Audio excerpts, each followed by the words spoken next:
Greetings, Audio Avengers. Welcome to the Marvelous TV Club, your headquarters for the most insightful and entertaining discussions of the latest episode of Marvel television.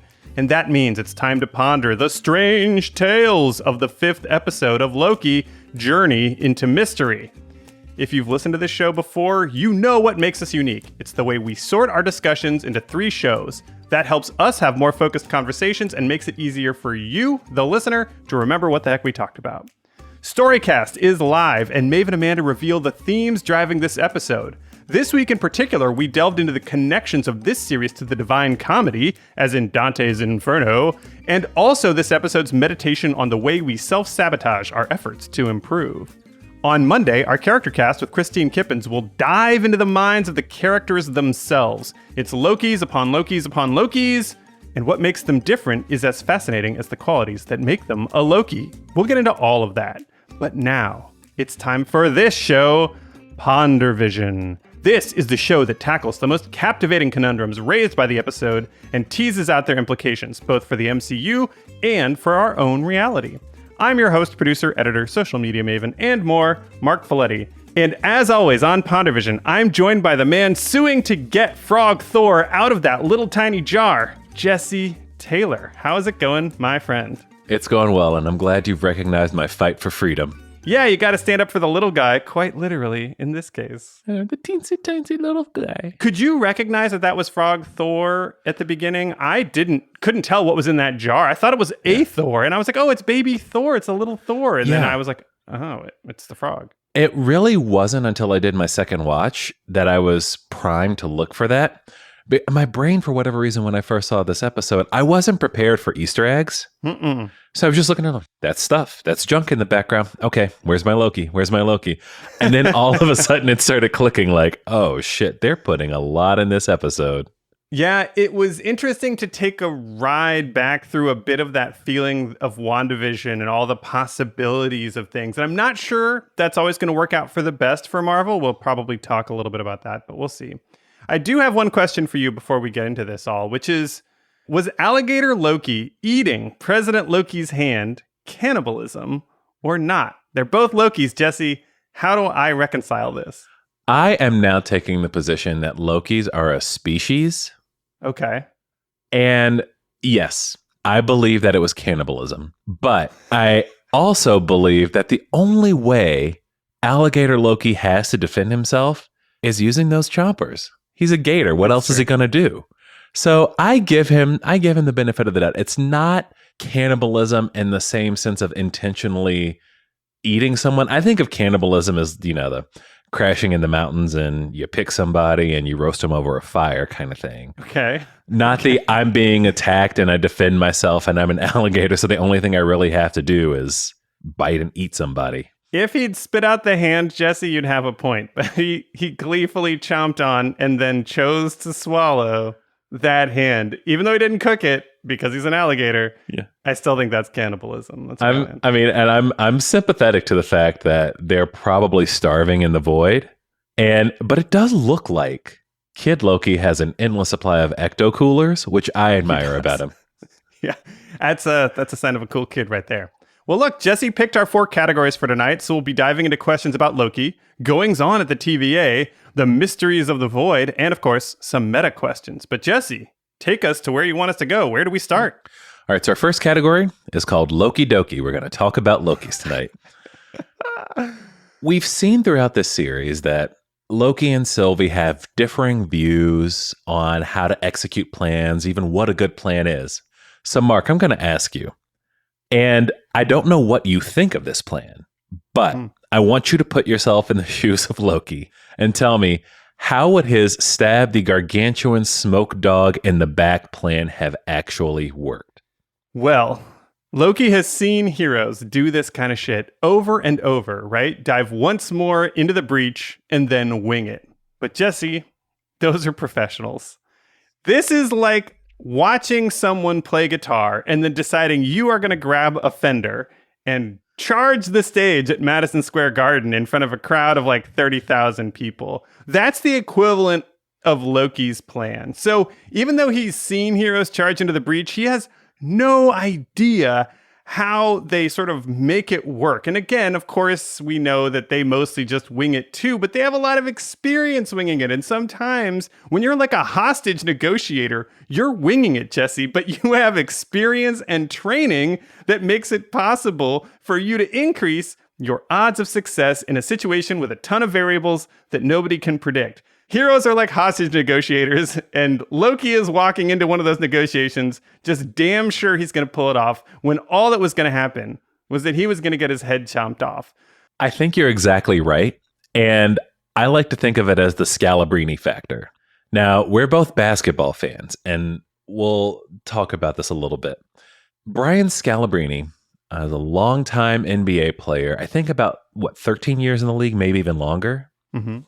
Largely for the Celtics, came off the bench, was beloved where he played, maybe for some racial reasons, but also just because he was a team guy. Let's give him the benefit of the doubt. He was the team guy. Sure. But also had this reputation for being a guy who was only in the league because he was tall. Mm-hmm. There are a series of videos and legendary anecdotes about Brian Scalabrine since he retired as an NBA player, where even good high school, maybe even some college players will come up and challenge Brian Scalabrine. And this is a guy to look at him who's not, I would say, what's the best word for it? A physically impressive specimen on the level of a LeBron James or a Kevin Durant. You're not going to look at him and say, that guy's an all-world basketball player. He's tall. Right. But otherwise, he looks like he's just in his late 30s. He looks like he could dominate the rec center, not the NBA. Exactly. And the kind of player he would be at the rec center is the guy who just waddles down under the basket, catches the ball, and turns around and lays it up. And because he's so much taller, he's always going to win. Every time he's challenged, he smokes these guys. And the reason he smokes them is because he's got years of experience playing with and observing NBA players. He understands how to play basketball, even if he doesn't look like he can execute on it. And so when he's put in that situation, he can execute on it. All that is to say, even the most inept superhero has the Scalabrine factor. Sure. They've worked with an Iron Man or a Captain America or somebody at some point. They know how these plans work. They know how to adjust on the fly. Loki does one thing, which is to serve his glorious purpose that generally doesn't work for him. And so I don't think the stab the dog in the back plan had any chance of succeeding. Mm-mm. But I think it's all he knew how to come up with outside of scheming to rule the void, which seems like a kind of terrible job, especially since he saw the president get his hand eaten a few minutes earlier. There's also a non-zero chance that he was suicidal, and not suicidal in terms of being depressed, but rather, I think he mistaked the idea of sending yourself to noble doom, noble, fated, never going to work out doom as some kind of heroic act. Right. The idea of self-sacrifice can be noble and can be inspirational, but not when it doesn't have a point. Or any chance of actually changing anything or doing anything or affecting any outcomes. If he just sacrifices himself to Alioth, that doesn't change or anything or help anyone. It just creates more sadness amongst all the surviving Lokis and poor Sylvie. So, yeah, I don't think of that as a heroic act. I agree with you. It's not serving any real purpose, and all it does is take away one of the few resources they have to try to get through the situation. I'm Team Sylvie on this one. Speaking of heroic acts, it was pretty awesome to watch Loki and Sylvie team up to take on Alioth and eventually enchant him into opening up the space we needed at the end to walk towards the castle. The only thing is, Sylvie just kind of said, hey, you can do this. You can just do this. Just do it. Whereas we had gotten the impression earlier, I feel like, that she had to teach herself and it was a process and all of that kind of stuff. So I guess I'm curious, Jesse, if you bought the idea that Loki can just quote unquote do enchanting because he is who he is. Does that make any sense to you? It doesn't. And the way I rationalized it in my head was actually the train conversation we had earlier in the series. Loki has training. Mm-hmm. And I realize I used train in two contexts. The conversation when they were on the train about him receiving training. But we know that he was trained in the use of the magic he can do in terms of illusions, projections, etc. What that makes me think is that he's more prone to learning new kinds of Loki magic because he has training in exploiting the other kinds of magic he was already trained on. Whereas for Sylvie, it might have been a lot harder because she had nobody to train her, nobody to lead her. She just figured out her own innate ability. It did have a lot of the TV kind of, we need to get this plot moving going on. And so that was the big issue for me. It felt like there wasn't enough of a struggle or enough of an adaptation. And it just mixed a lot of tropes. It mixed the character needs to be able to do a thing to make the plot move. It mixed the love conquers all. There was a lot going on in that scene that made Loki not seem quite as grounded in the sense that a god of mischief in the void at the end of time could ever seem grounded. Right. But yeah, it just made it seem a little bit forced. It's definitely more art than science to figure out where the suspension of disbelief breaks down. To your point about all the absurdities that we've endured and been and been excited by and captivated by and all this. And yet this one felt a little strange. But I will say, hearing from Amanda and Maeve last night turned me around a little bit on it. Not because we talked about this specifically, but Amanda talked about that theme of Loki being committed to trying to change himself and trying to stop self-sabotaging, that we can be more than we think we are, more than we realize, and that trusting yourself can open a lot of doors. And that is something that Sylvia's talked about with Loki. It's been a part of this story. And when I think about this as a story, not an RPG rule system, not a world building handbook, but a story, the idea that Loki kind of already knows how to do this in his mind and just needs, essentially, as corny as it sounds, to believe in himself and his abilities, I start to be more interested and accepting of that idea. Because I think as MCU fans, we can get lost in the mechanics of it and theories of it, and I love that stuff. But the story comes first, and because this idea that essentially all that is stopping him from doing this is a mental roadblock, is self-doubt, I think it works for me a little better than it did when I watched it. Mark, are you saying that Loki had the yips? Yeah, right? I mean, he's been Ben Simmonsing himself. He goes up to the rim, for another basketball analogy, and I'm so sorry, all you MCU fans who don't love basketball, but there's a player who basically started to refuse to shoot the basketball in playoff games this year, and we've never really seen anything like it. But yes, I think Loki was kind of refusing to shoot the basketball, even though he's 6'10" and supremely talented. So he is now freeing himself to dunk all over fools.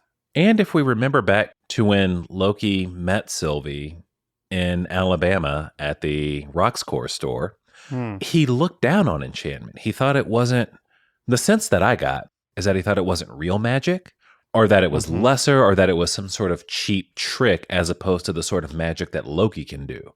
So that may be part of it too. It could also be him realizing the value of enchantment and realizing that it is something that's just as valid and just as much a part of a Loki identity as the magic that he does. Well, speaking of that magic, Jesse, since when is his illusion magic real enough to carry a sword, right? He gets the sword from Kid Loki, and then he generates a scabbard and sticks that sword into his scabbard. If he is able to make a real scabbard out of air particles, is Loki basically the molecule man that you described a few episodes ago? Is he the god of all particles and able to make anything at will?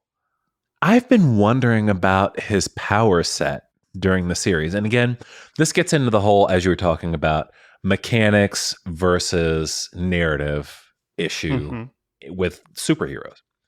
It's almost like he has a closet somewhere of stuff he can just pull out.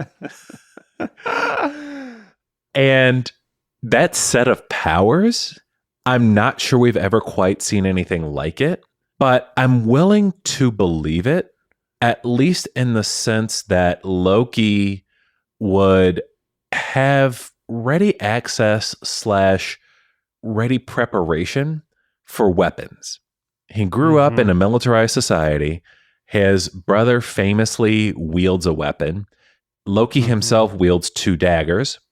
And we know everyone in Asgard has some sort of weapon that is their own. So I could see him having this in his repertoire. I didn't mind it as much as others might have. I've been reading some stuff online where people were wondering why this happened, how this happened. But no, I mean, I can see that he would have the ability to pull things like a scabbard out of his bag of tricks. Okay. As opposed to maybe, if he starts coming up with food in the void or something like that, that would be a little bit off for me. Starting to generate entire warships from World War II out of thin air, for example. No, that would be a little much. I think you could say it's like his telekinesis, which we saw a few episodes ago, and all of a sudden he was just able to like move giant towers around. So maybe he is just holding himself back on a lot of powers, whether it's his walk-in closet of various wardrobe accoutrements that he can put on to fight, when he's in combat, or he's able to actually generate this thing or whatever. Who knows? And something I might throw out for you and Christine to talk about during Character Cast is the moniker God of Mischief a thing that limited Loki? If he thinks that he's the God of mischief, well, mischief to me always seems like jokes in the small sense. He cuts off Sif's hair, or he pretends to be someone else. He annoys Thor by turning into Captain America. Right. And if that identity led him to believe that the scope of his powers was limited to things that could cause mischief, you could see him not realizing that he has the power to toss aside buildings or manifest things out of thin air or enchant people, because none of that fits with who he thinks he is. Right. If somebody tells you you're not funny your entire childhood, guess what? You're never going to believe that you're a funny person. So that checks out with me. All right. Yeah, it's on the list, buddy. Count that as on the list. Where do we go now? All right. Next up, a segment we call Copters and Castles. Well, in that case, I have a question about a copter, Jesse. Ooh. Because we got an Easter egg of the Thanos copter, which is pretty cool. I expect most people who just follow the MCU have no idea what this is. This is a hilarious detail from a very random comic called Super Spidey Stories number 39. I'd just like to tell you about the copter, because if you've seen this thing in the episode, you might be wondering about it. And the story behind it is even weirder than you imagine. So, Hellcat, who you might remember from the Jessica Jones series, is Patsy Walker. She has the cosmic cube, and Thanos decides that he would like the cosmic cube. He's always hunting those objects, right? It's a little different of an object in the MCU versus Marvel Comics, whatever. We don't have to get into that. It's the cosmic cube. It's basically the Tesseract that we've seen. So Thanos is flying in a helicopter to get it. Hellcat has it, and then she just drops it. And I quote Hellcat here when she says, "Oops, I dropped the cosmic cube. No use crying over spilt milk." To which Thanos replies, "Drat."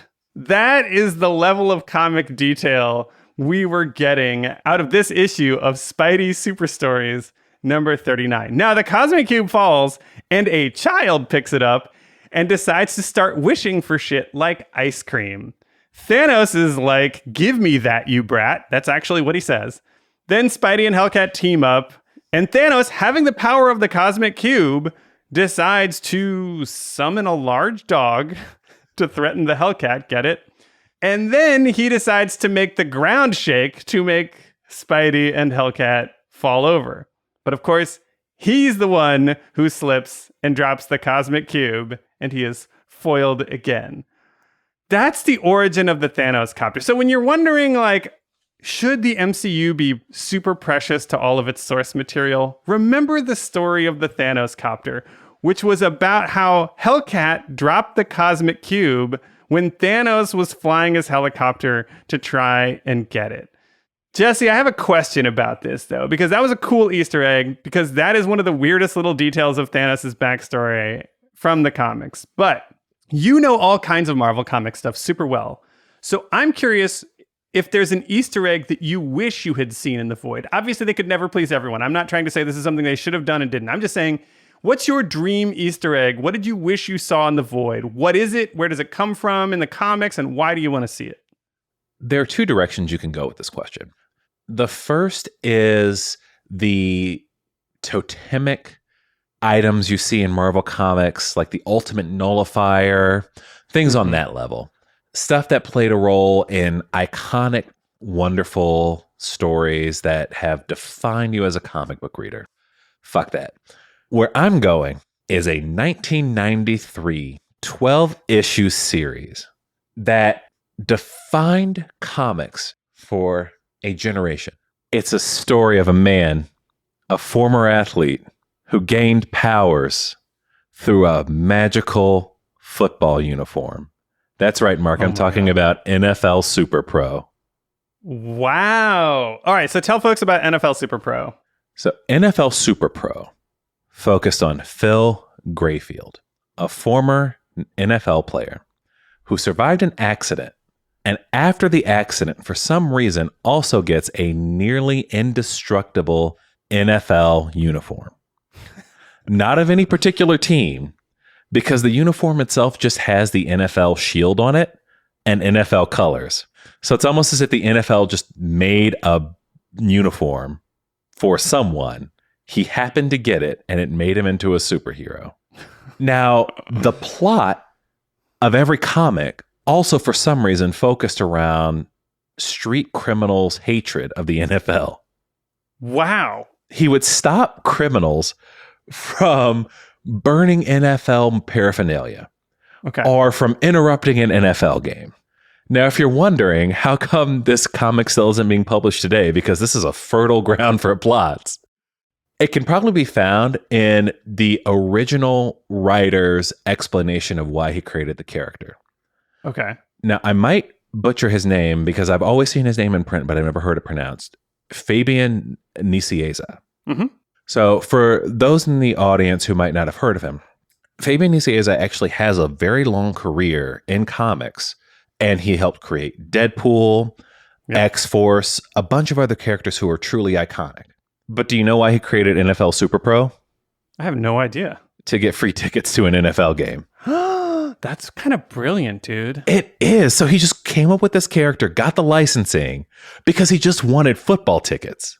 And this was at the point, 1993 was sort of the peak of comic speculation. So you could release pretty much anything and it would sell 100,000 copies. If it was a new Spider-Man or X-Men, it would sell 1 million copies, 2 million. I think X-Men #1 at that point sold maybe 5 million copies. So printing a comic book, no matter how bad it was money in the bank.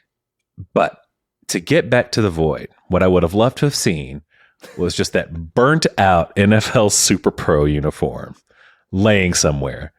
Mr. Phil Grayfield probably incinerated or eaten by Alioth, but the uniform still indestructible, still there, just laying on the ground. That's incredible. Just like Loki's horns when classic Loki is swallowed by Alioth. Exactly. That uniform is a great call. Well, that's considerably more excellent backstory than I had for my answer, because I returned to the idea of the Living Tribunal. The Living Tribunal is a single being with 3 faces on one head. They can kind of turn and rotate to talk to you from different faces. And they're very similar to the Time Variance Authority. In fact, when we saw our first trailers of Loki, I was pretty sure the Living Tribunal was going to be what instead became our 3 space lizards, because this is a being that essentially maintains order in the universe. They have whatever powers they assume these meta gods have, which is to say whatever serves the story at any particular time. But part of the reason I thought it would be cool to see that is that, one, I think the TVA's existence sort of suggests that there's not going to be a living tribunal, because it would be so close to both what the tribunal did and also this idea of 3 things and they all control stuff. But the other reason is that one of the characters who we're going to get a series about used to work for them, and that is She-Hulk. There's an incredible set of issues inside of the run of She-Hulk that was done by a guy named Dan Slott, which is the part that they are going to draw from for this series, the legal comedy run of She-Hulk, basically, in which she became essentially a magistrate for this living tribunal and was forced to work on cosmic cases of legal import. So she was deciding massive issues of galactic importance or serving as counsel in these situations. And it was really fantastic. issue, and it would have been great to get a little bit of the Living Tribunal just because of these connections to the TVA, future connections to She-Hulk, and instead, we didn't. And that's totally cool because God knows we don't need more theory crafting inside of the MCU. I love it. And part of it is because I just watched Doctor Strange again. Mm-hmm. And one of the weapons that Mordo actually refers to when he is fighting Doctor Strange and training him is the staff of the Living Tribunal. Really? I don't remember that. Yeah. Damn, so maybe the Tribunal is still going to appear, is what you're telling me. I think so. I think you might actually be making a call out that we see. Wow. Okay. Well, that would be interesting. Maybe the Tribunal will be either created as a side effect of whatever happens to the TVA, or maybe they've been sidelined because of the TVA, or maybe they're the big bad at the end of all this. We're getting ahead of myself. What do we talk about now, Jesse? We know that the void, or as I called it before I knew it was the void, I called it the prune dump because you get pruned, really you get dumped. Yeah. If you drink enough prune juice, Jesse, you can have yourself a prune dump. Exactly. And what is the TVA if not the prune juice of the multiverse? That's my sacred timeline. So, setting aside the obvious issues of casting, paying for guest appearances, etc., we know that there are a ton of Lokis in the void. Mm-hmm. But how are there not more superpowered beings there? Do they just get eaten right away? We can assume that the Thanos Copter got there perhaps with a Thanos, maybe with a Hellcat, and maybe even a Spider-Man. But how are there not more superpowered beings in the void, given that superpowered beings would seem to be the most likely to create these variances, to create nexus events, and to be pruned by the TVA to begin with? Well, I have 3 answers to this. So I want to take them one at a time, and then I want to hear what you think about your answers. But my first one, Jesse, is, and I want you to tell me if this one is wrong, but good guys don't break the rules, Jesse. How can you be a time variant if you're like a person who's like behaving according to the rules and being lawful good and all that? Yeah. Again, the Steve Rogers rule. Right. Yeah, so that's one reason, I think, that there aren't that many heroes who are breaking the timeline, because essentially they're forces of good and order and all these other things. I think if you interrogate that one too far, though, you get some pretty uncomfortable pro-cop stuff that I don't think we want to sign on to. So that's why I turned to my second option, which is all of the heroes who wind up here would turn around and immediately try to fight Elioth. And they would immediately die. Because, Jesse, only a coward runs away. And so they're going to do what Loki was going to do. To go back to your first question, they were going to dive once more into the breach, and Smoke Dog was just going to inhale them for a snack. That is actually my favorite theory, because I have to think every time the Hulk gets pruned from a timeline, he just immediately sees the biggest, meanest thing in the void, leaps at it, gets eaten, and the story lasts maybe 5 minutes. Now I wish my answer to what I wish I'd seen was just a bunch of purple pants all over the place of various Hulks. My third answer, Jesse, is that the big bad doesn't want any other powerful people without super limiting self-esteem issues like our man Loki running around on his territory. And I like that because it also gives us a reason why there are so many Lokis there. Perhaps whoever's behind the TVA, behind all of this, is fixated on Lokis for some reason. What do you have for me on this one? I also think that whoever's behind this and whoever's behind the TVA, however the TVA determines what a Nexus event is, they simply don't care about certain time-altering things. Mm-hmm. It makes a lot more sense if what the Avengers did in Endgame is proper / part of the sacred timeline, because it doesn't advance whatever scheme this person, this entity, this group of entities has going on. If what the Avengers did doesn't advance or threaten their agenda in any way, why bother with it? Let it happen. Let the Avengers do what they want. Let Steve Rogers travel back in time. I'm going to be fixated on this as long as these movies and TV shows continue. I also am going to continue to be fixated on it. What we need is a what if on what if Steve Rogers had just maybe not gone back and fucked up the timeline super bad. Anyway. Right. What if Peggy had just said, Steve, it's a terrible idea. Just go back. That's exactly what I would expect Peggy to say. Right. Anyway. Those are pretty good theories, but we are dancing around a question that I think it's time to answer, Jesse, which is quite simply, who are your top 2 candidates for the person or persons in that castle past the void? Well, my first thought was actually somebody you've already mentioned in this show, the Living Tribunal. But where this theory falls apart is that the Living Tribunal is a truly cosmic being, more cosmic than Thanos, even more cosmic than Ego from Guardians of the Galaxy.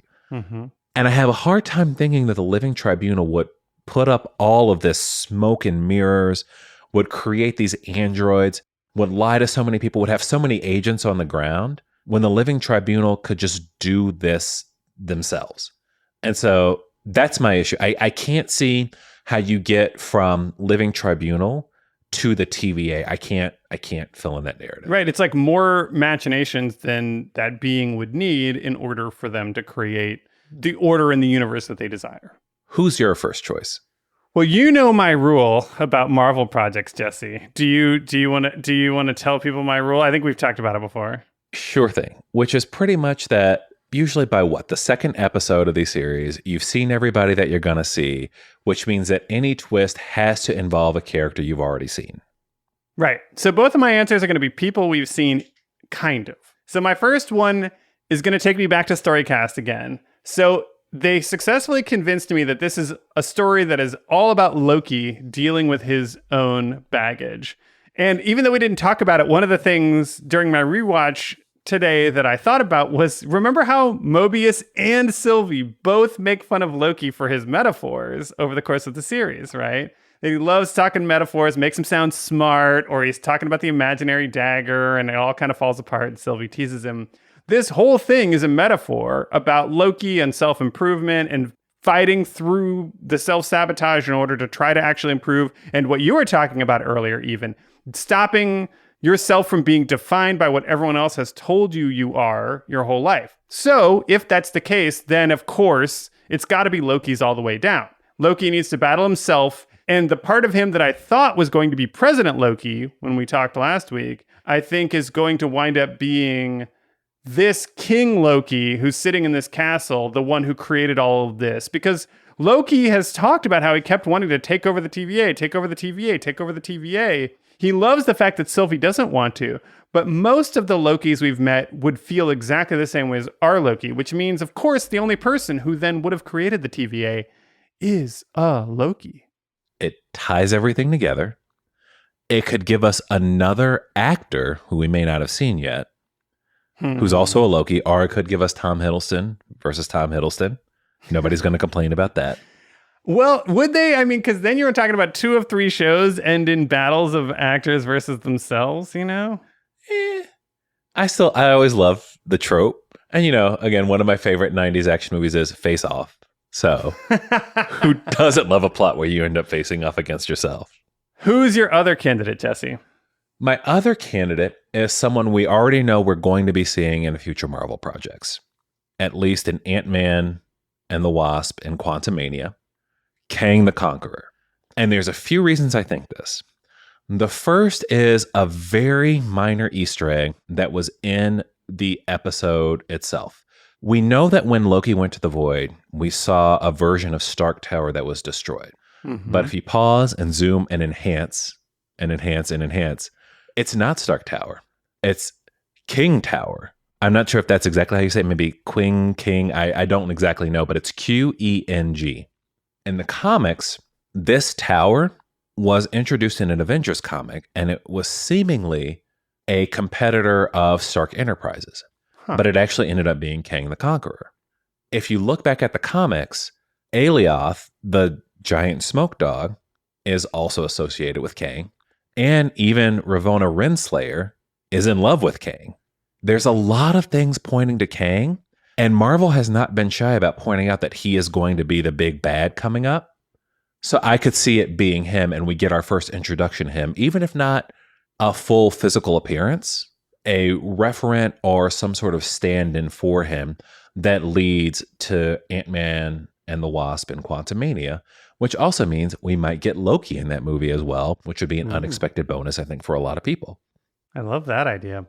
So I had only known about the Kang and the Aliath connections to Kang because I looked them up, right? I also saw that thing on the tower and I was like, what the hell is that? And so I started looking around. I did know about the Ravonna Renslayer connection to Kang already from my own stuff. And that's why, Jesse, Ravonna Renslayer is my second answer to this question.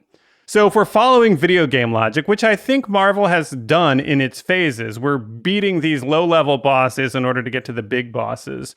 Renslayer has been with us this entire time. Now, I'm not talking, Jesse, about the Renslayer we've met. I'm talking about a different version of Renslayer. I'm talking about another Renslayer who has enslaved her own self, a different version of herself, to build this entire enterprise. What we know about Ravonna as a person is that she is obsessed with stability and power, and she has the will and charisma to build something like the TVA.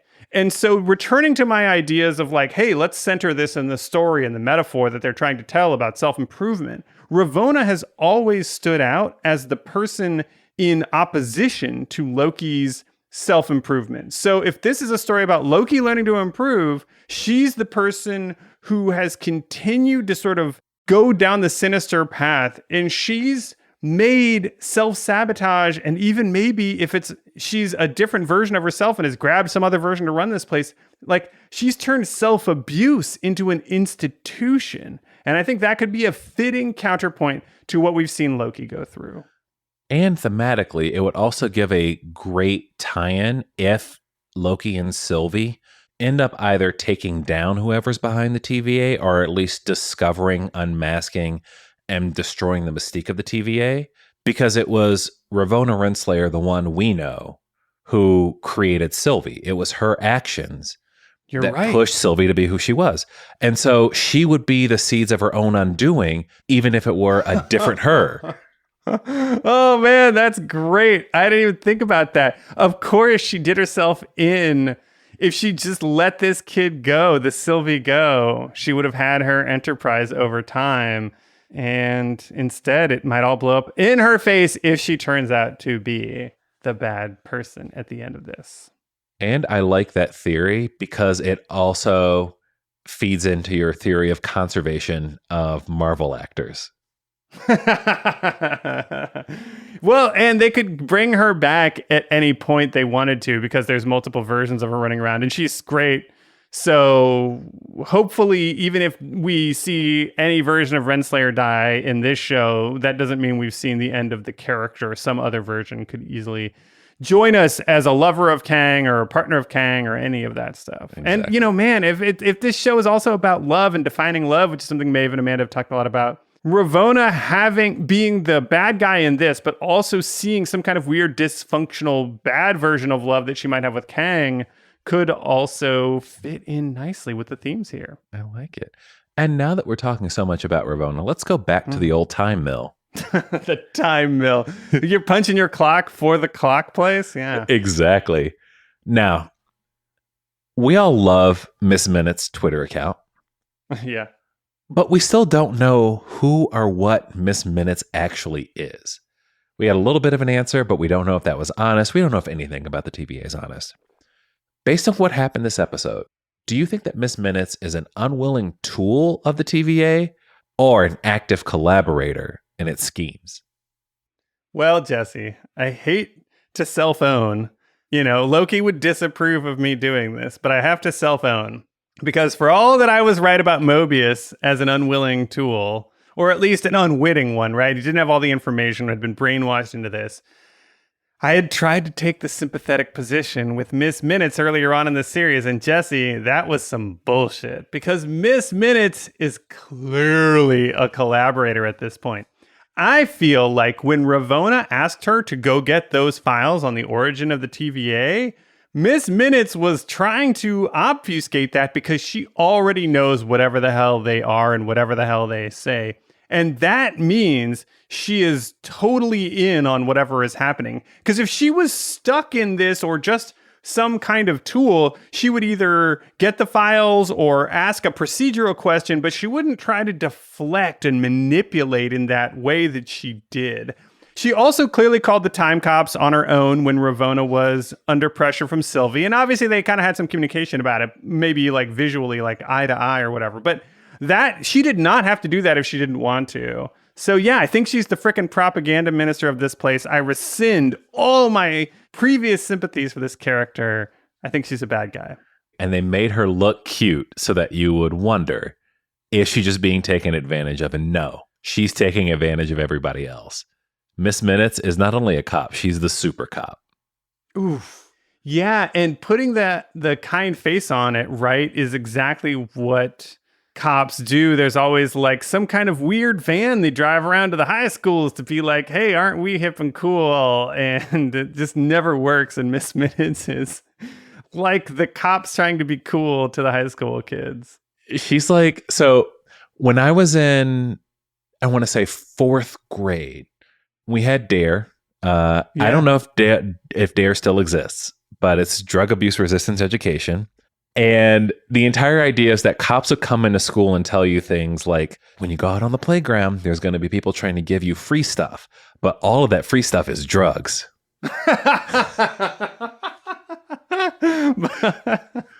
Which is also some kind of weird anti-socialist message too. Right.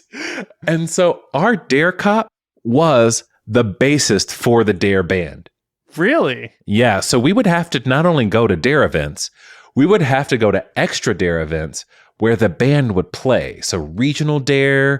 I don't even know if any of them were national D.A.R.E., but no, we would go to Hera Arena, which was this old arena in Dayton, and we'd have to watch them play or go to the convention center, listening to them sing D.A.R.E. songs.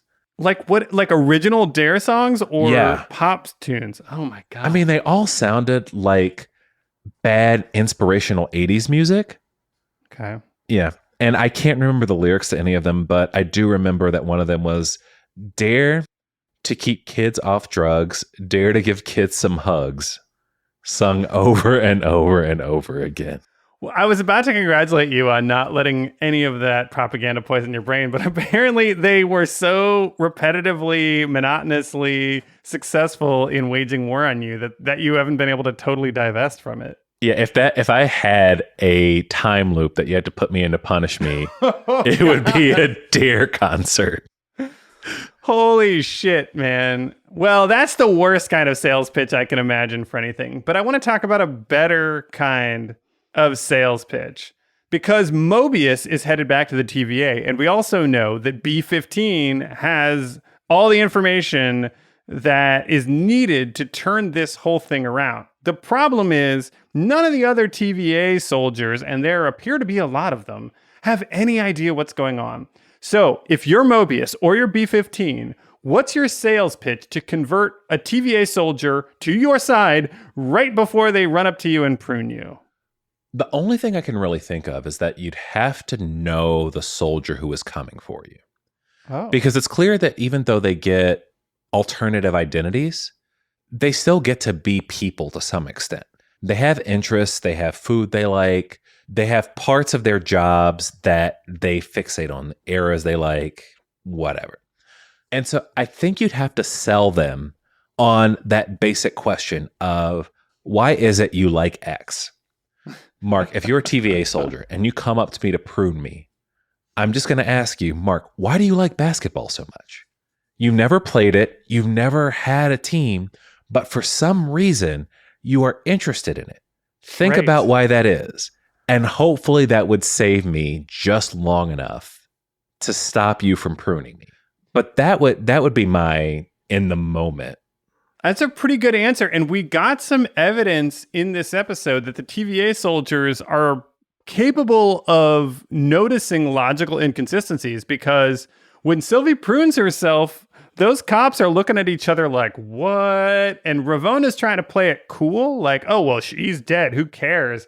They do not seem bought into that. So your plan might work. Mine is a more selfish plan, which is I would go and get a version of myself from the past or whatever timeline I was from, because I would want to, first of all, get some of that closure. Whether I'm Mobius or B-15, one of my key priorities is like, what the hell was my life before? But then I would go get one of myself and bring that back to the TVA, because what I actually believe would be the best way to show all these TVA people that they are variants is to prove that I am one. Because if the TVA created them, there's not a bunch of copies running around on the timeline. So if I haul someone out of 1993 who's like, what the shit is going on here? I was just, watching the X-Files, and what is this? And now they're in the TVA. I think that would be the best way to keep them from pruning my ass.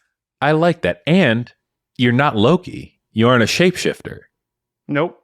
So you don't have to go through the effort of proving that this alligator is also Marc Faletti. Oh, man. Alligator, Marc. Yeah, but the key would be to find the gap tooth. Anyone who's seen a picture of me knows I have the prominent gap. So any alligator with a gap tooth, that's potentially me in another form. Just a row of smiling Marcs, different heights, different genders, but always with the gap. Always the gap. It's the dominant gene in the Marc Faletti species. If Loki's a species, if I'm a species, mine is chrome dome and gap tooth, buddy. So, Marc, I'm focused on somebody who is not going to fall for this sales pitch, no matter how hard you try. Ravonna Renslayer. Mm-hmm. Do you believe that she doesn't know who's behind the TVA? Well, obviously, even if I think she's behind the TVA, I think this Ravonna doesn't know that. Because I come back to that conversation with Miss Minutes for those files. And I don't think she would ask for those if she truly knew. But it is also probably the case that she might have already had some of that part erased. I think it's a good possibility that she did know, but this Ravonna no longer knows, whether it's her or a Loki or whomever. Because what she loves about the TVA, man, is not whoever is behind that throne. She just loves the power and the certainty. I hate to say it, but I think my Catholic analogy was pretty good early on, because a lot of popes in human history have been atheists. They don't care about the mechanics of who the creator is. They just like the power. She is a true believer in the bureaucracy and authority of the TVA. And what is shaking her, at least in terms of what we've seen so far, is not the fact that the timekeepers aren't real. She saw an android head fall off, and it didn't stop her for a second. It's just that she wants to know, what is the actual chain of authority? I'm fine being a judge. I'm fine being a soldier. I just want to know who I'm fighting for. It might be for her that I get to know who I'm satisfying. I get to know who looks at my job performance and says, that Ravonna Renslayer, she blinked out 15 people today. She cut off 7 timelines. Part of her identity is clearly wrapped up in the fact that she rose from being a field agent to being a judge. That's a great point. And so part of her may be as well, just knowing, what if I want that next step? I don't know what's above a judge in the TVA, but I need to know who is going to be making that decision so I know how to get to that next level. All right, Jesse, there's only one category left, so it's time to talk about the meta-commentary stuff you set aside for us. So I want to dive into the real-world side a bit from the criticism side of this show, which is to say, there's a whole drama about this IGN writer who modestly panned episode 4, and then they were totally brigaded online, and there was a whole Twitter storm. It was a huge mess. And then for this week, mysteriously, that writer is no longer writing about Loki. So, Jesse, if somebody writes an article critiquing the episode of Loki, is this how fans should behave? And if the fans descend on somebody for critiquing an episode, however you feel about it, if it's wonderful and perfect to you or whatever, is this how sites should behave in response to this kind of behavior? This is an old controversy called Gamergate in miniature. For those of you who aren't aware, Gamergate was a controversy / social brigading / harassment campaign that was about quote unquote ethics in gaming journalism. And what it was about was not that. To give you some background, One of the big issues in gaming journalism, by gaming journalism, I mean video games, is that there's not much of a dividing line between being a journalist and being a fan in many cases. That's not to say that every single gaming journalist does this, but for years and years, the expectation has been that if you do gaming reviews, if you do gaming journalism, any big anticipated franchise, any well-received game, you have to come on board. You have to be just as excited as everyone else for the next iteration of Call of Duty or God of War or whatever the game is, in order to have your actual bona fides as a gamer, quote unquote, hold up. And the early to mid 2010s saw a lot of this breakdown. It saw gaming journalism in a lot of ways become more multifaceted, more serious, more focused on games as an experience, as an art, as a narrative, as opposed to just promoting the latest AAA release.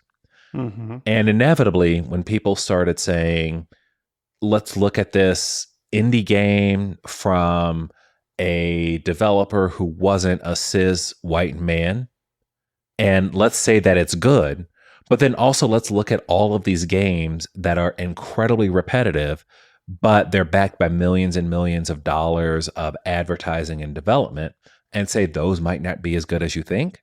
The response was not, of course, measured criticism and evaluation of what was being said. It was threatening people's lives. It was telling these journalists that they not only weren't doing their job, but that they weren't even full human beings because they had differing opinions on what was ultimately entertainment.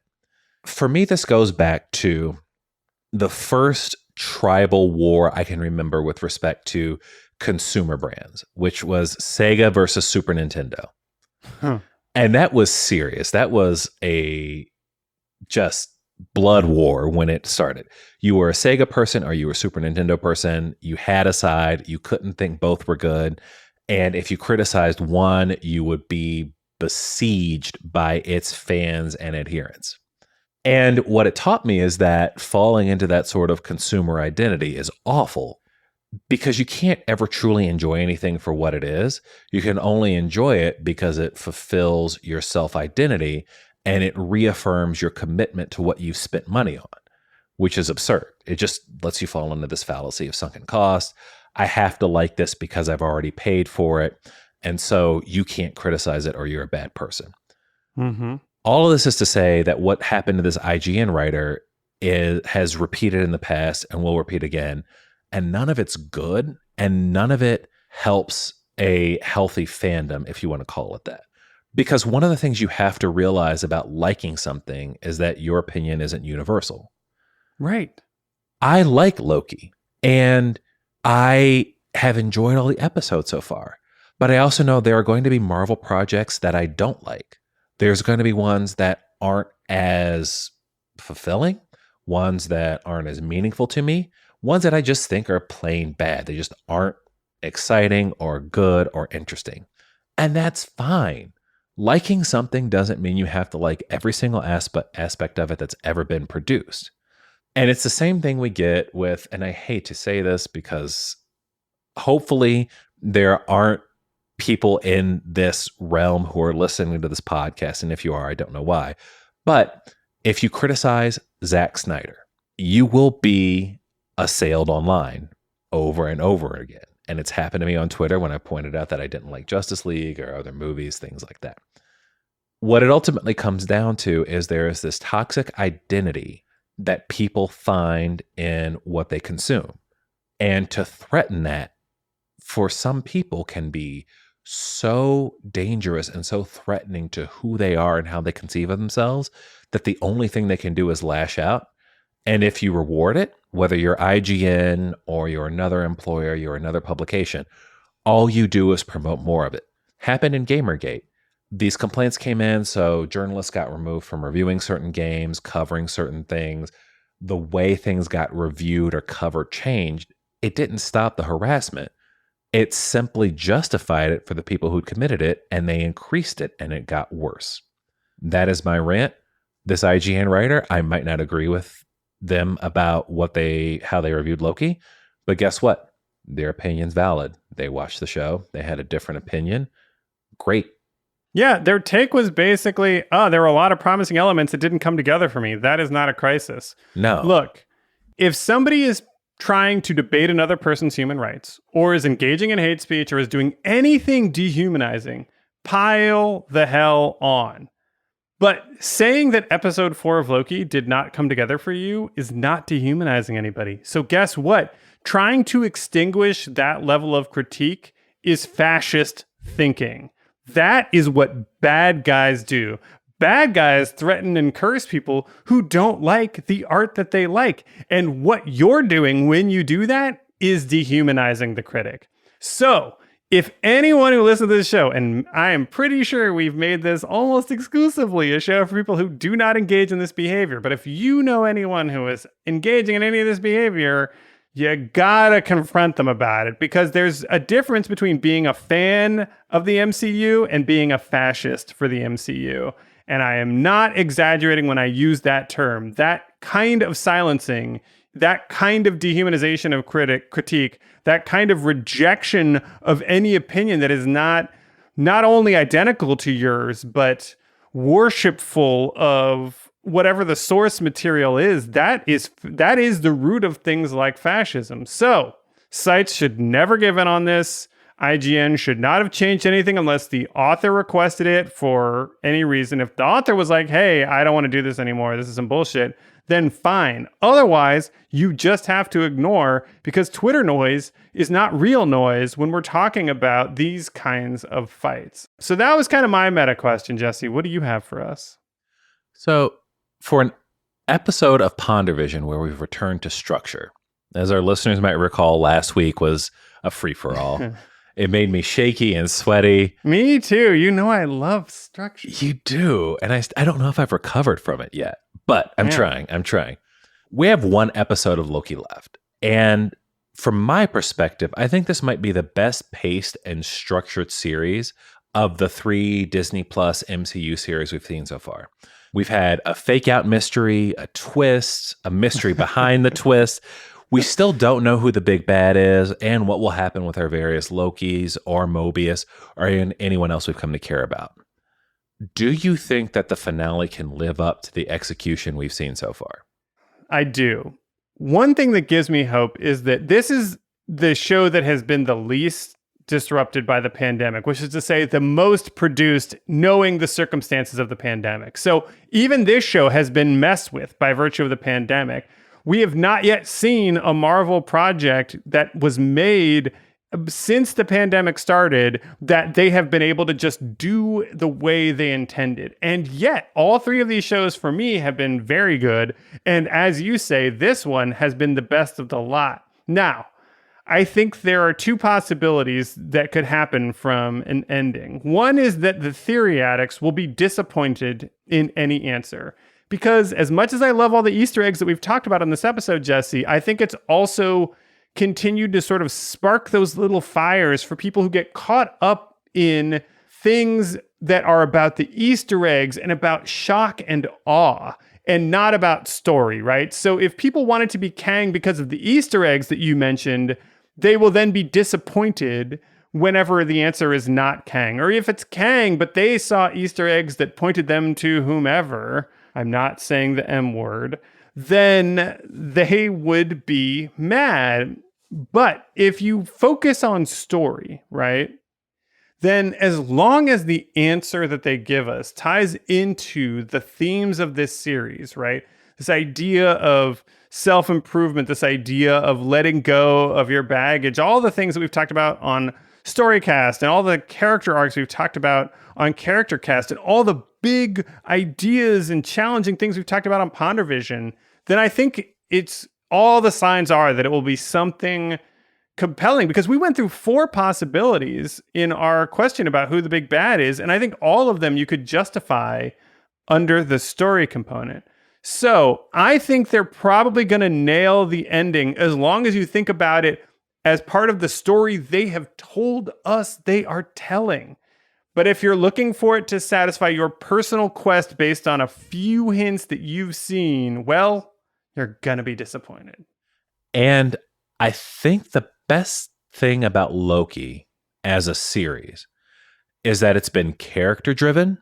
And even though it has these mysteries and these connections to larger Marvel plot lines, we also know that so much of this relates to stories we've already seen and know, but branching off from them into this whole new world with characters we haven't met before, an environment that we aren't familiar with.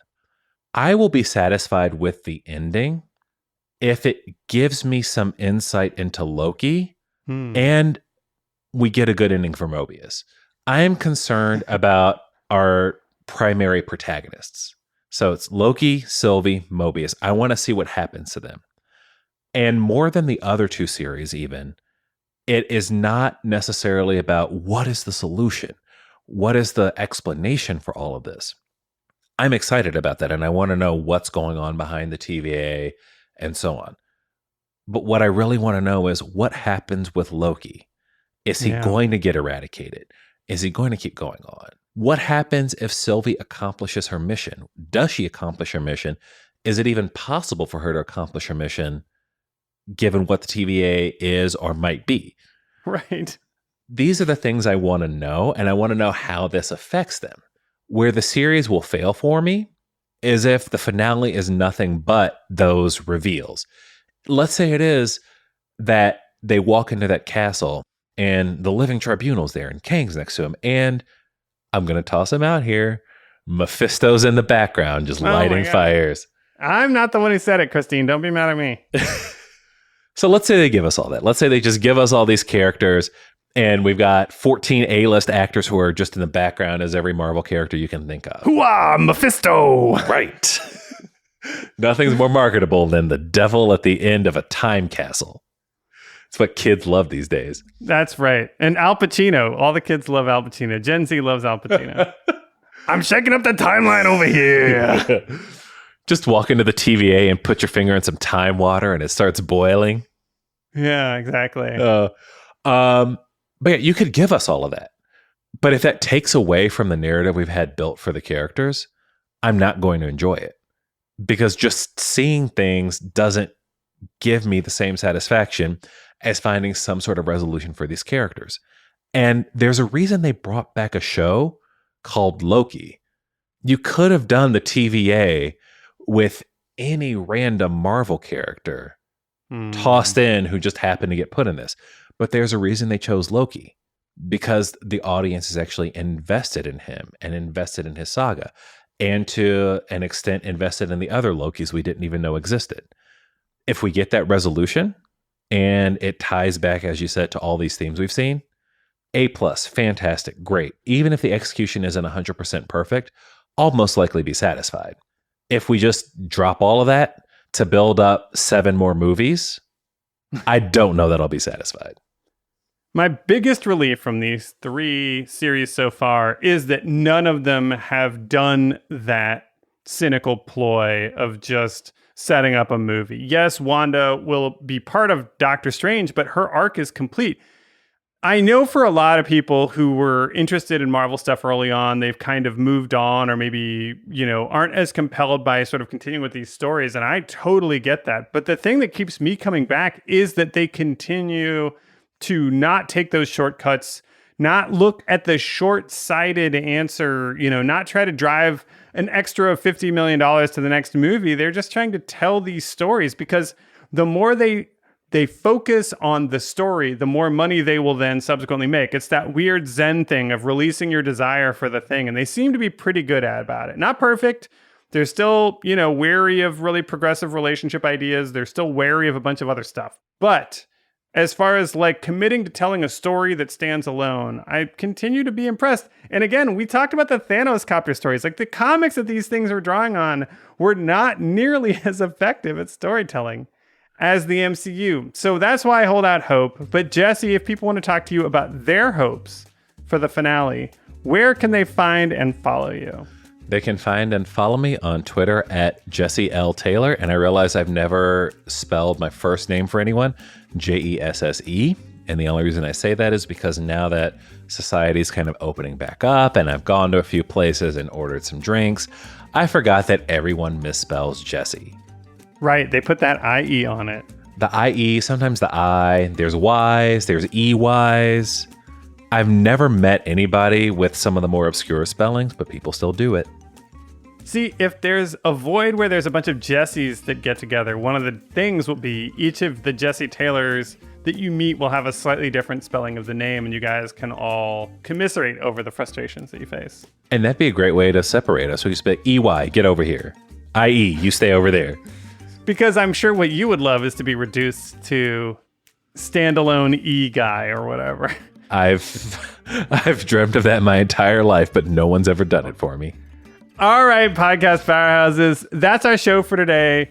We'll get into more Loki to finish out this week on the penultimate episode with Character Cast on Monday. And then we get into the finale with one more story cast on Thursday, the return of PonderVision on Saturday, and Character Cast to finish off this epic season the following Monday. As I'm sure you've all heard, What If comes out on August 11th.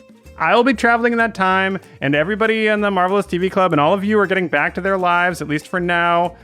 And we'll do What If conversations as a part of this project, rest assured. But we're going to call it a summer schedule. We're going to be a little loose and flexible. So expect something from us every other week or something like that. We'll see how it goes. But you will hear from us about What If over the summer as we gear up and anticipate Ms. Marvel as well. So if you're enjoying our show, leave us one of those 5-star Apple reviews so we can get up those search rankings. It would mean the world to us. And if you want to talk more with me, you can follow the Marvelous TV Club on Twitter, Instagram, Facebook at Marvelous TV Club, or follow me on Twitter at Marc Faletti. That's Marc with a C, F as in Frank, Aletti. All right, Jesse, let's get in our Thanos copter and heckle some kids.